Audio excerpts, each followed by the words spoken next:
ఇవి diamond ear rings లాగా ఉన్నాయండి, ఫ్యాన్సీ ఇవి.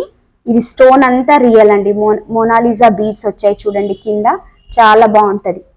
ఇది కూడా చుడిదార్స్ కి చాలా బాగుంటుంది చూడండి. డైమండ్ ఇయర్ రింగ్స్, మనకి విక్టోరియా ఇయర్ రింగ్స్, ఇవి విక్టోరియా ఇయర్ రింగ్స్. ఇవి మీకైతే రీజనబుల్ ప్రైస్ లో వచ్చేస్తాయండి. హుక్ మోడల్లో ఉంది ఇది, డైమండ్ ఫినిషింగ్ లో. లైక్ పిల్లలు కానీ పెద్దవాళ్ళు ఎవరైనా వేసుకోవచ్చు, లైట్ వెయిట్ ఉంటాయి మన జ్యువెలరీ మొత్తం. ఇది కూడా సీజర్స్ చూడండి ఎంత క్వాలిటీ ఉన్నాయో చూడండి బ్యాక్ సైడ్. ఇవన్నీ డైమండ్ ఫినిషింగ్ అండి స్టడ్స్. ఇది వచ్చేసి మంచి పోల్కి స్టడ్స్ ఇవి, వెనక మీ క్లిప్ మోడల్ కూడా ఉంటుంది, బాగుంటాయి ఇవి. ఇది వచ్చేసి డైమండ్ ఫినిషింగ్ లో ఉంది విత్ రూబీ, చాలా క్లాసీగా ఉంటుంది. ఇది పచ్చ వచ్చింది సీజెట్స్, గోల్డ్ లో వచ్చింది మీకు పచ్చ వచ్చి, రియల్ సీజెట్స్ అండి ఇవి. ఇది మళ్ళీ సేమ్ ఫ్యాన్సీ ఇయర్ రింగ్స్, ఇది కూడా చాలా బాగుంటుంది, లైక్ వెస్ట్రన్ వేర్ కి బాగుంటుంది.